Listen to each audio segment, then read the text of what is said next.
Guys, welcome to my channel K2 zoology. हमने अपनी last video में आपको फीमेल गोनैड ओवरी के बारे में बताया। ओवरी में किस तरह से एग का फॉर्मेशन होता है वो आपको बताया। आज हम पढ़ेंगे oogenesis के बारे में। oogenesis एक बहुत कॉम्प्लिकेटेड प्रोसेस है। ये स्पर्मेटोजेनेसिस की तरह बहुत सिंपल वे में नहीं होती है। जैसे स्पर्मेटोजेनेसिस प्यूबर्टी एज के बाद स्टार्ट होता है, वो रेगुलर चलता रहता है, उस तरह से नहीं। oogenesis क्या होता है, वो बिफोर बर्थ ही स्टार्ट होती है और बर्थ के बाद भी कई जगह पे स्टॉप होती है, उसके बाद वो कंप्लीट होती है। आइए देखते हैं किस तरह से ये चलता है। आप सबको पता है कि ओवरी में एक सेल होती है जिसको हम क्या कहते हैं, प्राइमोर्डियल जर्म सेल। ये डिप्लॉयड होती है, इसको 2n लिखते हैं हम, डिप्लॉयड। ये डिप्लॉयड सेल है। ये क्या करेगी, गोनैडोट्रोपिक हार्मोन के इफेक्ट से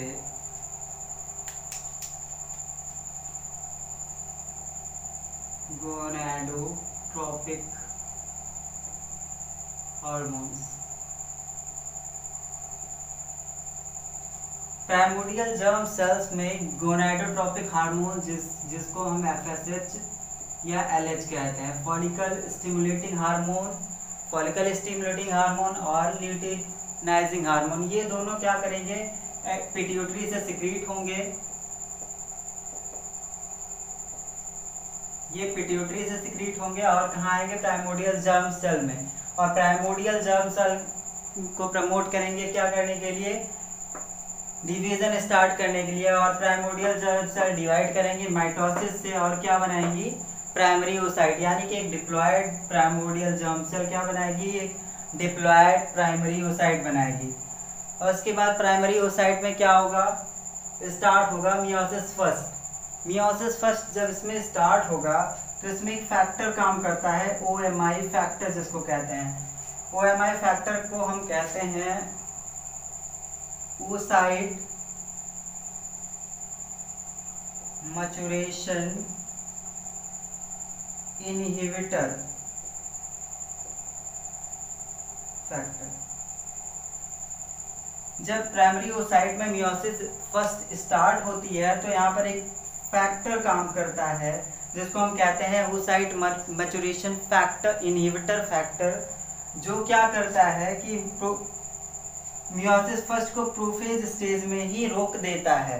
यानी कि ये प्रोफेज फर्स्ट में क्या होगा, आके प्राइमरी ओसाइट यहीं पे स्टॉप हो जाएगा। इसको हम कहेंगे फर्स्ट मियोटिक अरेस्ट। इसकी ये प्रोसेस प्राइमोर्डियल जर्म सेल का oocyte बनाना और प्रोफेज फर्स्ट तक की प्रोसेस ये चलती है बिफोर बर्थ।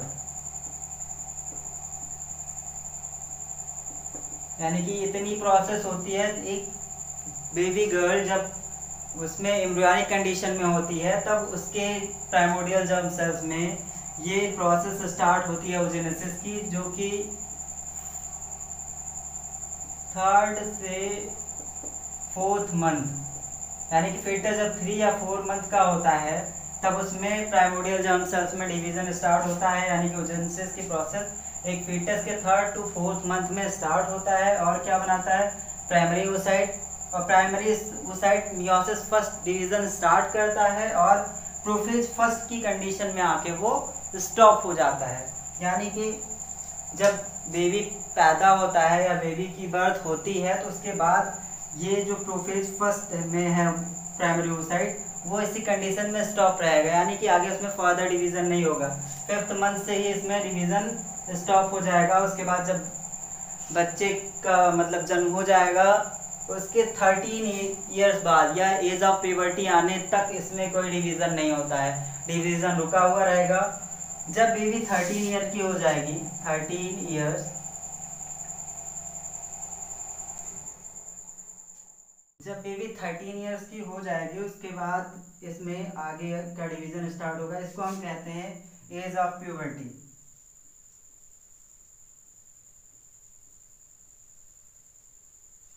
जब प्यूबर्टी की एज आ जाएगी तो इसमें एक हार्मोन सिक्रेट होगा, फिर से follicle stimulating hormone and luteinizing hormone. और ये क्या करेगा, प्रमोट करेगा प्रोफेज फर्स्ट, यानी कि मियोसिस की प्रोसेस को और प्रमोट करेगा आगे। और ये प्रोफेज फर्स्ट के बाद मेटाफेज, एनाफेज और टीलोफेज फर्स्ट की प्रोसेस कंप्लीट करेगा और क्या बनाएगा, सेकेंडरी oocyte, क्योंकि मियोसिस जब होगा तो क्या होगा, जो क्रोमोसोम नंबर है वो हाफ हो जाएगा, तो ये क्या बनेगा, हैप्लॉइड, यानी कि एन हैप्लॉइड सेकेंडरी oocyte बनेगा और एक फर्स्ट पोलर बॉडी बनेगी। यानी कि ये क्या बनाएगा, दो सेल्स तो बनाएगा, लेकिन एक बड़ी होगी लार्जर जिसको हम सेकेंडरी oocyte कहेंगे, और एक छोटी सेल होगी जिसको हम फर्स्ट पोलर बॉडी बोलते हैं, जो आगे चलकर डिजनरेट हो जाती है। सेकेंडरी oocyte में फिर से स्टार्ट होता है meiosis second. Meiosis second start होगा, जब सेकेंडरी oocyte में मियोसिस सेकेंड स्टार्ट होगा तो वहां पर एक फैक्टर फिर से रिलीज होगा, मतलब प्रोफेज को आराम से पार कर जाएगा। उसके बाद फिर इस पे एक फैक्टर इफेक्ट करेगा, मेटाफेज प्रमोटिंग फैक्टर, जिसको एमपीएफ कहते हैं, मेटाफेज प्रमोटिंग फैक्टर।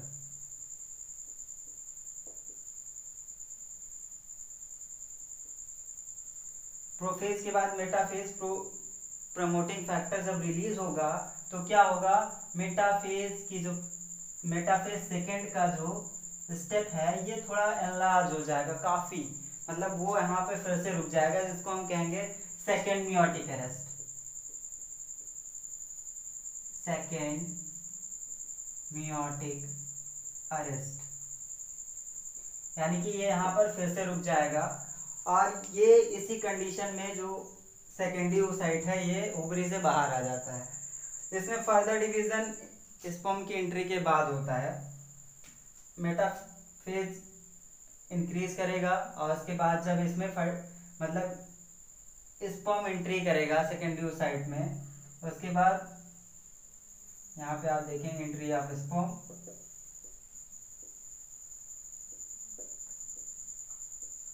स्पर्म की एंट्री होगी और क्या होगा, ये एपीएफ सिक्रीट करेगा, यानी कि anaphase promoting factor, anaphase promoting factor. Metaphase second में जो एमपीएफ का फैक्टर है ये एंट्री ऑफ स्पर्म के साथ, जब स्पर्म एंट्री करेगा सेकेंडरी oocyte में तो क्या होगा, इसका इफेक्ट जो होगा वो ब्रेक डाउन हो जाएगा और एपीएफ का इफेक्ट स्टार्ट होगा एनाफेज प्रमोटिंग फैक्टर का। और क्या होगा फिर आगे के प्रोसेस, मेटाफेज के बाद एनाफेज सेकेंड, टीलोफेज सेकेंड होगा और ये प्रोसेस कंप्लीट हो जाएगी। एनाफेज आएगा, एनाफेज सेकेंड, इसके बाद फिर टीलोफेज सेकेंड, टीलोफेज सेकेंड हो जाएगा। उसके बाद ये फिर क्या करेगा, ये सेकेंडरी oocyte बनाएगा, मैच्योर ओवम जिसको हम कहेंगे, ये भी क्या होगा, हैप्लॉइड ही होगा, और ये एक और सेकेंड पोलर बॉडी बनाएगा, second polar body. Second polar body भी बाद में डिजनरेट हो जाएगी।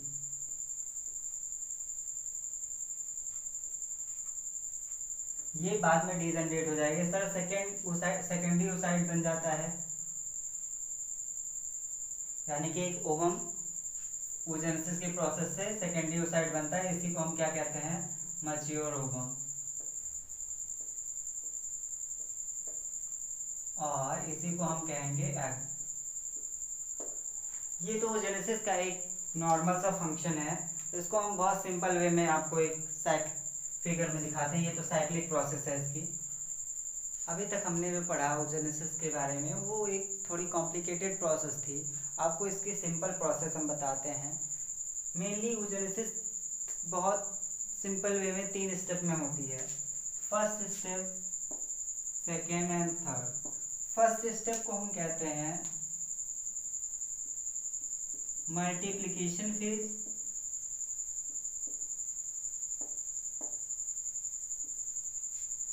सेकेंड है growth phase, and third one is maturation phase.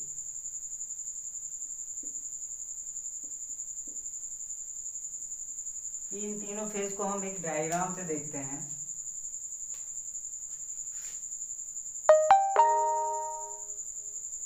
एक डिप्लॉयड सेल है,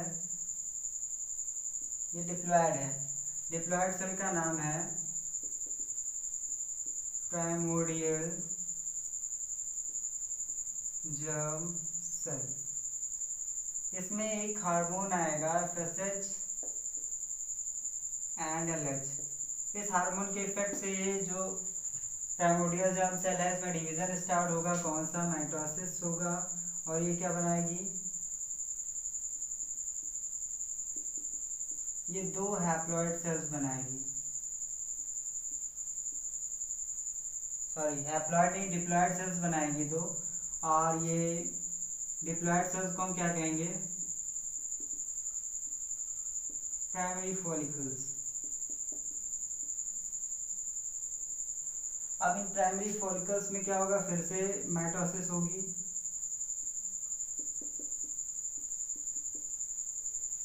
और ये क्या बनाएगा, अगेन 2 वो बनाएगा डिप्लॉइड सेल्स ही।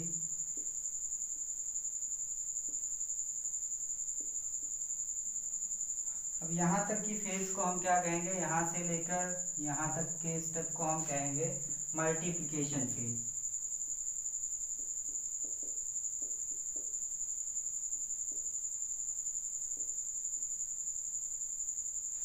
यानी कि प्राइमोडियल जर्म सेल से प्राइमरी ओगोनियम फॉर्म होने तक की प्रोसेस को हम क्या कहेंगे, मल्टीप्लिकेशन फेज। इसको हम क्या कहेंगे, प्राइमरी ओगोनियम।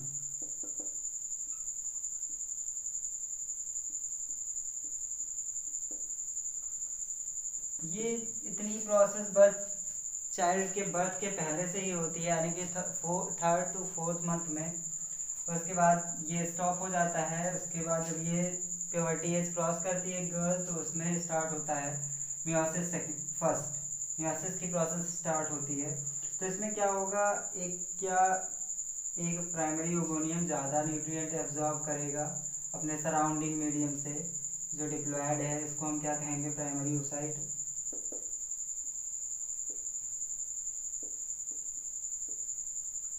ये ज़्यादा न्यूट्रिशन गेन करके बड़ा हो जाएगा। अब इस फेज को सिर्फ इतने को हम कहेंगे ग्रोथ फेज,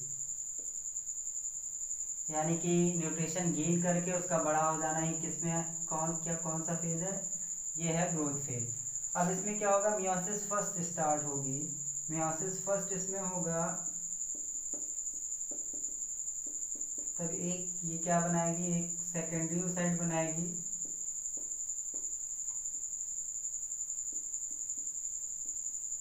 जो कि हैप्लॉइड होगा, और एक फर्स्ट पोलर बॉडी बनेगी इसमें, यानी कि एक लार्जर सेल बनेगी, जो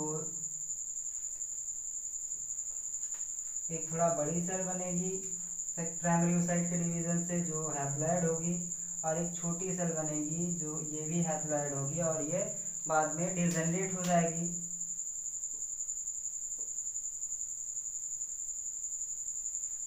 फर्स्ट पोलर बॉडी क्या होगी, डिजेनरेट हो जाएगी। उसके बाद क्या होगा, सेकेंडरी oocyte में अगेन मियोसिस सेकेंड होगा, मियोसिस सेकेंड। और ये क्या होगी, सेकेंडरी oocyte अगेन क्या बनाएगी, ये एक मैच्योर ओवम बनाएगी, एंड इसको हम क्या कहेंगे, मैच्योर ओवम। यानी कि मियोसिस सेकेंड की प्रोसेस कंप्लीट होने के बाद ये क्या बनाता है, मैच्योर ओवम। उसके बाद ये एक और पोलर बॉडी बनाता है, जिसको हम सेकेंड पोलर बॉडी बोलते हैं। ये सेकेंड पोलर बॉडी फिर से क्या हो जाएगा, बाद में डिजेनरेट हो जाएगा। सेकेंड पोलर बॉडी डिजेनरेट हो जाएगा, और इस तरह से एक प्राइमोडियल जर्म सेल से एक मैच्योर ओवम फॉर्म हो जाता है, और ये इसी ओवम को हम एग भी कहते हैं, एग और ओवा। That's all for today. अपनी अगली वीडियो में हम आपको एक एग के बारे में बताएंगे, यानी कि एक किसी भी एग के बारे में, किसी एनिमल के एग के बारे में। मोस्टली हम हैन का एग पढ़ते हैं, तो हैन के एग का एग्जाम्पल लेकर हम पढ़ेंगे बाकी चीज़ें। Thank you for watching my video.